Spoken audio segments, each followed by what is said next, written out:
सरकार मुर्दाबाद,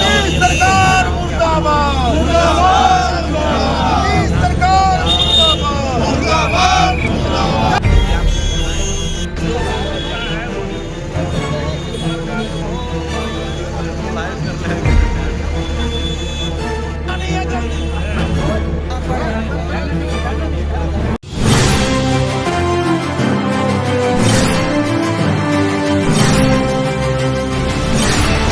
नमस्कार, आप देख रहे हैं स्टार टीवी बिहार। मैं हूं आपके साथ हेमंत। इस वक्त मैं मौजूद हूं जमुई जिले के कचहरी चौक पर। बता दें कि आज नीतीश सरकार का पुतला दहन किया गया। साथ ही साथ उनके जो जिस तरह से अनावरण पर बैठे हुए थे प्रशांत किशोर, उनमें कई यहाँ के जो कार्यकर्ता हैं जनसुराज के, उनके द्वारा जो है यह कार्य किया जा रहा था।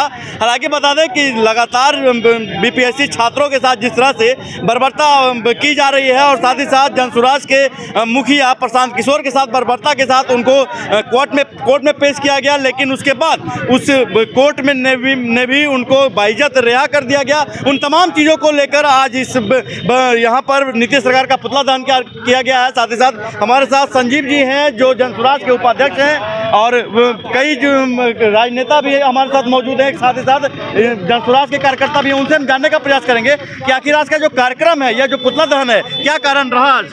देखिए, नीतीश कुमार प्रशांत किशोर के साथ में गलत व्यवहार किया और उनको मेंटली टॉर्चर करने के लिए गाड़ी में बैठा के पूरा पटना घुमाया गया, जो बिल्कुल ही गलत था। उसी के विरोध में आज पुतला दहन नीतीश कुमार का हमने किया है। क्या लगता है ये करने से कितना सफलता मिलेगी आने वाले चुनाव में? यह तो एक पुतला दहन से विरोध है। अभी तो शुरुआत अभी बाकी है। अभी इससे बहुत बड़ा आंदोलन होने जा रहा है और हमारा जो प्रशांत किशोर जी जो गांधी मैदान में जो है वो अनशन पर बैठे हुए हैं, उस पर हम लोग का पूरा सहयोग है। तन मन और धन तीनों से जो है हम प्रशांत किशोर जी के साथ हैं। नीतीश सरकार का पुतला दहन किया गया जी। आगे क्या मांग करते हैं नीतीश सरकार के? अगर नीतीश कुमार अगर इस बात री एग्जाम नहीं लेगा तो इससे भी बड़ा आंदोलन होगा। हम नीतीश कुमार से आग्रह करते हैं कि आप री एग्जाम लीजिए और नहीं तो विद्यार्थी का जो कमेटी बना है, जो विद्यार्थी का कमेटी बना है, 5 बच्चा का कमेटी बना है, उससे आप बात कीजिए और उसको आप जो है जो भी आश्वासन होता है, जो भी बोलना होता है, आप उसको बोलिए जरूर। ऐसे नहीं छोड़ेंगे हम आपको। Bihar public service commission BPSC के छात्र के साथ जुड़े हैं अभी लगातार प्रशांत किशोर।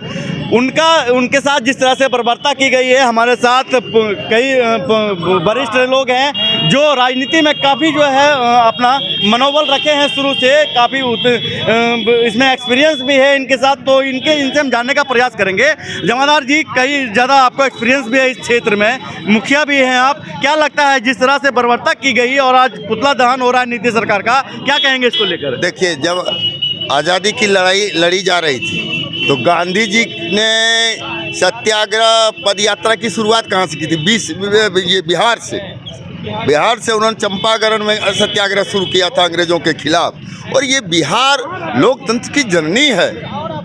बिहार में अभिव्यक्ति की स्वतंत्रता वर्षों से रही है और वर्तमान सरकार ने इतनी को व्यवस्था फैला दी कि उसके विरुद्ध हम लोगों को खड़ा होना पड़ा। ये बार बार दोनों की जो पारी बनी हुई है चाचा और भतीजा का, उस पारी को हम लोग ख़त्म करना चाह रहे हैं। और विकल्प की हीनता की अवस्था में हम बिहार में विकल्प दिया जनसुराज ने। हमने बिहार को बदलने का ये संकल्प लिया है और बदलने के लिए हमने ये वहाँ हमारी नज़र जा रही है जहाँ से अराजकता शुरू होती है, जहाँ से कुव्यवस्था पैदा होती है, जहाँ सड़न पैदा होता है। तो बीपीएससी जो है वो अब नौकरी पैदा करने के लिए संस्था रह गई है, वो प्रशासक नहीं। पर हम कुशल प्रशासक, योग्य प्रशासक चुनने के लिए बीपीएससी गरिमा से युक्त एक संस्था थी और उस संस्था को बदनाम पिछले कई वर्षों से कर दिया गया इन दोनों की सरकार में। इसलिए हम लोग लड़ाई लड़ रहे हैं कि जो अभी वर्तमान परीक्षा हुई है उसमें जो अनियमितता हुई है उसके विरुद्ध उच्च स्तरीय जांच हो और पुनर्परीक्षा हो। और पिछले 10 वर्षों से जो जितनी परीक्षाएं हुई है, पेपर लीक का मामला हो, दुनियादारी का जो भी अनियमितता का मामला हो, उसकी भी जांच हो और दोषी अधिकारियों के विरुद्ध आपने देखा पेपर लीक के मामले में जांच कमेटी गठित हुई, ये हुआ वो हुआ और ढाके 3 पाद। तो अब तक आपने क्या किया? एक श्वेत पत्र आप जारी करिए। हमारी मांग यह भी है, जनसुराज पार्टी मांग करती है कि आपने 7 निश्चय के तहत ये संकल्प व्यक्त किया था बिहार की जनता के सामने कि 15 से 35 वर्ष आयु वर्ग के बेरोजगार युवकों को हम बेरोजगारी भत्ता देंगे। आपने क्या किया? दिया? नहीं दिया। तो ये तमाम मांगे हमारे 5 सूत्री मांग है हमारी, और उसके विरुद्ध हम लड़ाई लड़ रहे हैं। 2001 से मैं जिला पार्षद हूं और वर्तमान में जिला जनसुराज पार्टी का अध्यक्ष हूं। देखिए, जो वर्तमान सरकार है बीजेपी और नीतीश जी की, ये जो बहालियां हैं जिससे सरकार चलती है, जिससे बिहार चलता है, उन बहालियों में गड़बड़ी मचाए हुए है पिछले 20 वर्षों से। आधा सीट ये बेच देता है। इनके ब्रोकर, इनके सेटर, इनके जो दलाल हैं, आपने देखा है इसी जमुई जिले में जिला परिषद के अध्यक्ष के ऊपर आरोप लगा है STET के पर्चा लीक कराने का, है ना। तो ये इस तरह से हुआ है, इनके लोगों के द्वारा जो है लगातार पर्चा लीक हुआ है। तो जब तक पर्चा लीक होते रहेगा तब तक जो है जो बेलगाम अफसरशाही है यही पैदा लेगा, जो भ्रष्ट अफसरशाही है यही पैदा लेगा। जब तक बहालियों में पारदर्शिता नहीं आएगी, ईमानदारी नहीं आएगी, तब तक जो है स्कूल में पढ़ाई का रिवाज नहीं होगा, हॉस्पिटल में इलाज की व्यवस्था नहीं होगी। जो जितने सरकारी विभाग हैं वहाँ लोगों को माथा टेकना पड़ता है, वहाँ जब तक पैसा नहीं दीजिए तो काम नहीं होता है। ये संस्कृति कब बदलेगी? इसी देश में दूसरे राज्य में जहाँ उदार व्यवस्था है, उदार व्यवस्था का मतलब है कि जहाँ ऑफिस में जाइए आपका काम हो जाएगा।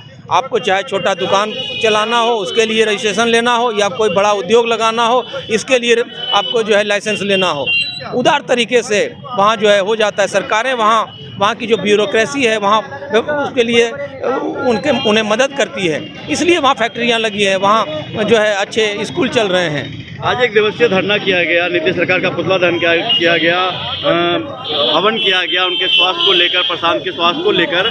तो ऐसे में क्या मांग करते हैं जनसुराज पार्टी? 5 दिनों से लगातार भूखे प्यासे गांधी मूर्ति के नीचे आमरण अनशन कर रहे थे और उन्हें कल बर्बर तरीके से उठाया गया और पूरे पटना में 8 घंटों तक घुमाया गया। उनकी तबीयत खराब है, इसलिए हम लोगों ने प्रकृति से एक तरह से कामना की है, आराधना की है कि उनके स्वास्थ्य में सुधार हो, और जो उनका जो संकल्प है री एग्ज़ाम के लिए सरकार को बाध्य करने का, उसके लिए जो उनका आमरण अनशन आज भी जारी है, कल फिर वे जो है उनसे आशा है कि वो ठीक होकर आएंगे और अपने अनशन को जारी करेंगे। तो ये इसी कामना के लिए यहाँ 1 दिवसीय धरना था और जो है पुतला दहन का कार्यक्रम था, हवन कार्यक्रम था, ये तमाम जो है कार्यक्रम। ऐसे ही तमाम छोटी बड़ी खबर के साथ लगातार बने रहिए। मैं हूँ स्टार टीवी बिहार से हेमंत। जय हिंद।